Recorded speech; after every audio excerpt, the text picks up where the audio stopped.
Hi everyone, welcome to our session. So today's session is going to be on healing for respiratory ailments. So what we're going to do is we're going to do general healing for everybody, and we're going to add healing for the various respiratory ailments, especially of the lungs. Okay, so that's a plan for today. This will be so when we do today's invocation, what we are going to also focus on is our lungs. So we are going to be aware of the lungs, and when we do the soul affirmation, when we do the soul affirmation, the part where we say, I am not the body, we will add, I am not the lungs. So in case, the reason for this is in case we're having difficulty with our lungs, we are able to basically step away from our lungs and be aware that we are not our lungs. We just happen to have a pair of lungs, which helps us to breathe. So we should be taking care of that pair of lungs, but at the same time, we are not the lungs. Let's close our eyes, connect the tongue to the palate. Inhale slowly, exhale slowly. Let us invoke to the Supreme God, Divine Father, Divine Mother. We thank you for your priceless blessings, for divine light, divine love, divine guidance, divine love, mercy, inner healing, physical healing. Thank you for the inner strength to practice regularly. Thank you for the divine help and protection, for illumination, abundance, and prosperity. We thank you.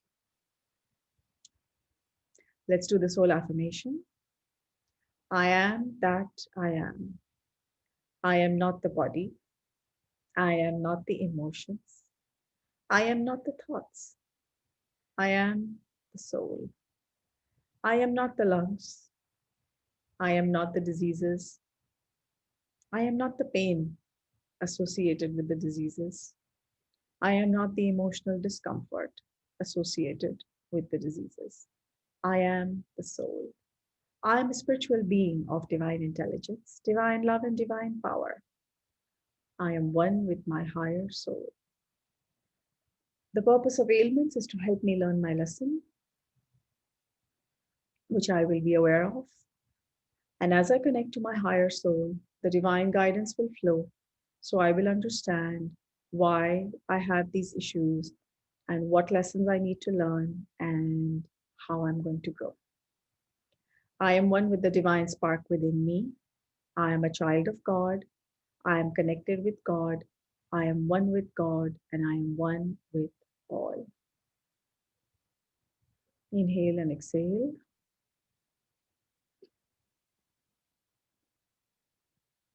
When you're ready, gently open your eyes.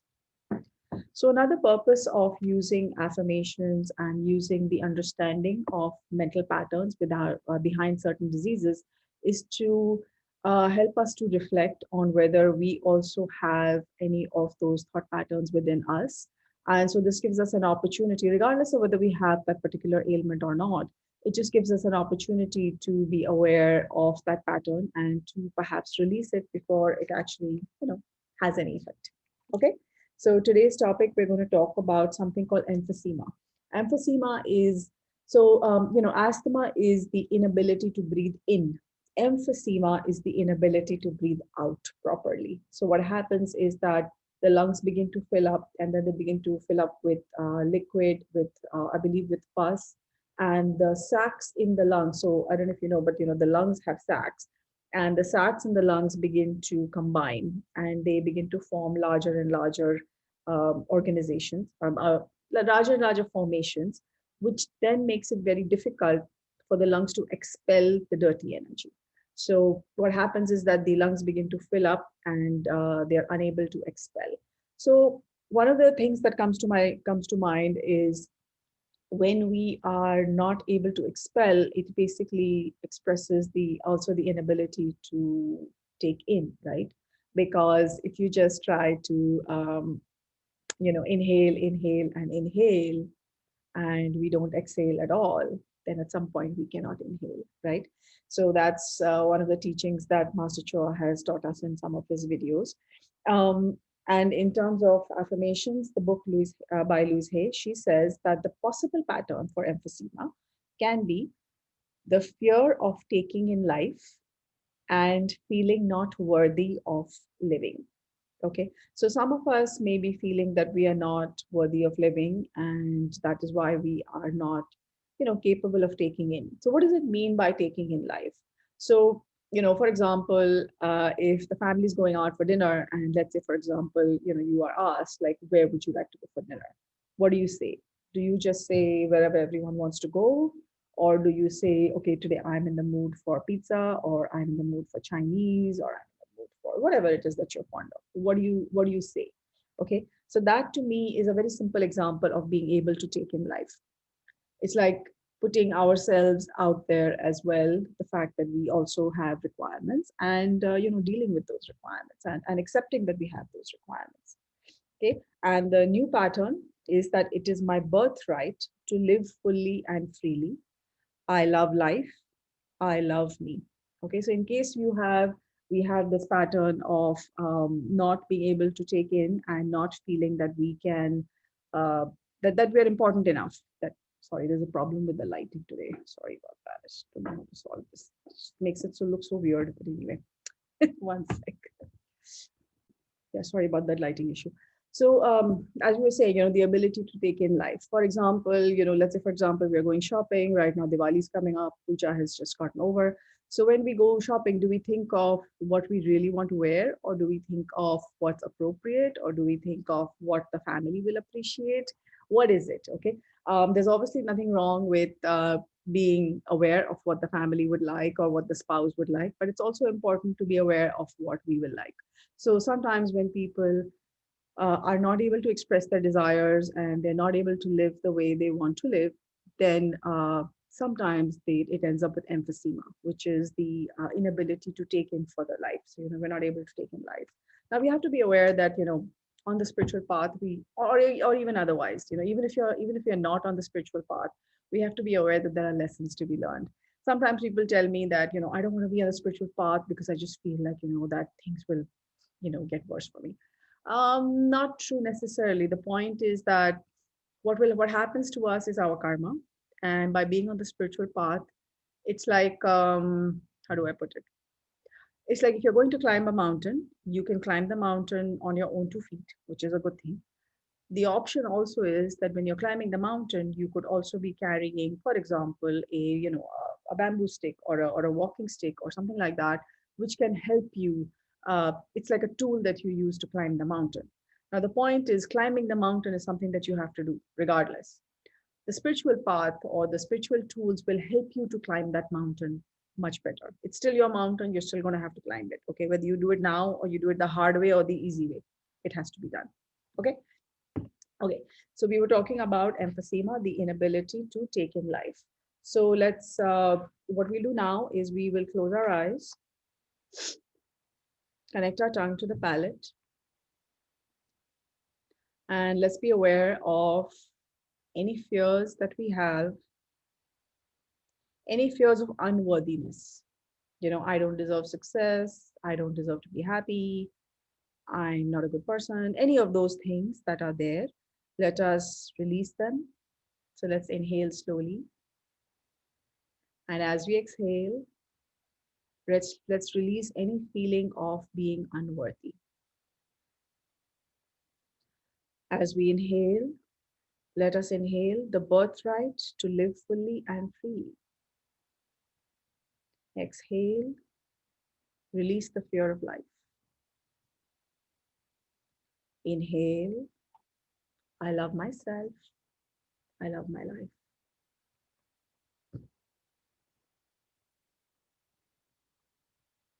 Let's also take a few seconds to reflect on any thought patterns that we may have. First, let's think of those thought patterns that make us feel worthy. Okay, so maybe I'm a great cook, I'm a great healer, I'm a great trainer, I don't know, I'm a good mother, whatever it is that comes to your life, comes to your mind.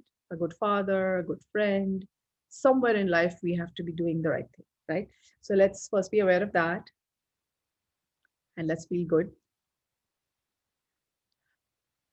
And then let's think of what is it that we wish to change. And let's think of ourselves making that change, making ourselves more worthy, So let's say we made a mistake that we think we shouldn't have done. So let's just like mentally erase that mistake and let's replace it with worthiness because we are now going to do the right thing. Okay. Let's be aware of our crown. Let's be aware of our heart. Let's be aware of our hands. And today, as we explore the worthiness of what would make life worth living for us, let's think of a financial target, something that would make us happy, make us feel comfortable. And now let's bless the financial target of everyone else on the group. Let's direct energy from our crown. Be aware of the crown, the heart, and let's direct energy from our hands going to the financial target of every person on this group that would make life a little bit more worth living for them. We are not being greedy, we are not being avaricious. We are just looking for something that will make us more comfortable. Now let's be aware of our health, something that if we didn't have, for example, some health issue, it would make life much more interesting, it would make life worthwhile. Let's be aware of that goal. And now let's bless the goals of everybody else on the group. Let's bless the health targets of everyone else on the group. Now, the interesting one, the relationships. So let's be aware of a certain relationship. Let's think of what kind of change in that particular relationship would make life more worth living. See it happening. Whether it's you hugging somebody, holding somebody, talking to somebody, whatever it is, whatever it means to you. And now let's bless the relationship targets of every person on the group. Let's be aware of our crown, our heart, and our hands while we do this. Now, our spiritual target. What would make it worth living? What spiritual target would make it worth living? Being a healer, being able to heal, overcoming your fear of healing. I know there are a lot of healers here. In fact, a lot of Arahatic yogis here also, practicing Arahatic yogis.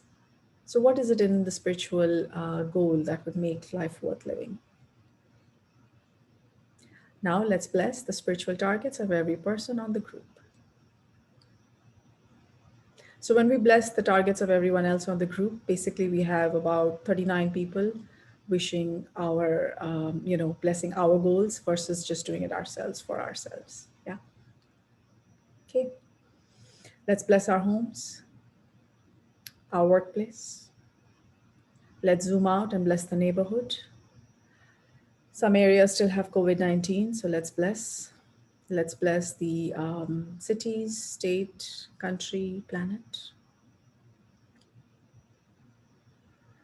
We are now releasing a online self-healing workshop. It will be a one-day online self-healing workshop. We'll be releasing it very soon.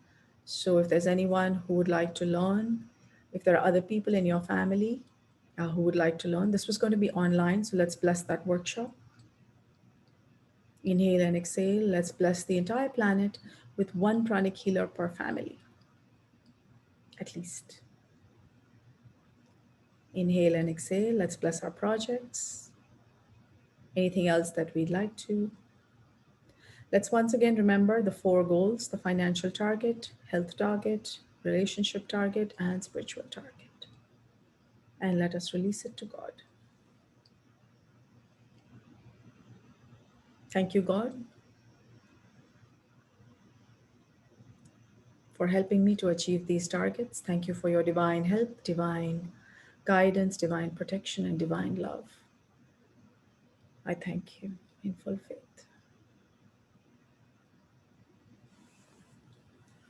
Okay, let's massage our face, our scalp. This is to prevent any congestion of energy, our neck, shoulders, chest, our back, our hips, our kidneys. And also, let's not forget the one thing that we have decided to change, right? Which we did a little earlier, the inner reflection. So, what is the pattern? What is it that we are going to change that is going to make us a better person? So, let's also be aware of that. And let's energize that thought. Okay, so thank you everyone for joining the session. I also appreciate very much your joining and blessing the earth with us. The blessing of the earth is also a world service. It helps to improve our karmic balance sheet because we are blessing the earth with all these beautiful energies. So thank you for joining us and do subscribe to our channel. Also wanted to let you know that pranic healing can help cure a lot of diseases. We can definitely provide relief to diseases like emphysema and other respiratory ailments. So, in case you have someone who's suffering, do suggest it to them. I know sometimes people feel that not getting pranic healing is going to save them money, but in the long run, I personally do feel that getting healing is going to save us a lot of money in the long run. This is just by experience. I'm somebody whose medical bill was quite high. So just keeping that in mind. Okay, so with that, let's end today's session and see you soon. Okay.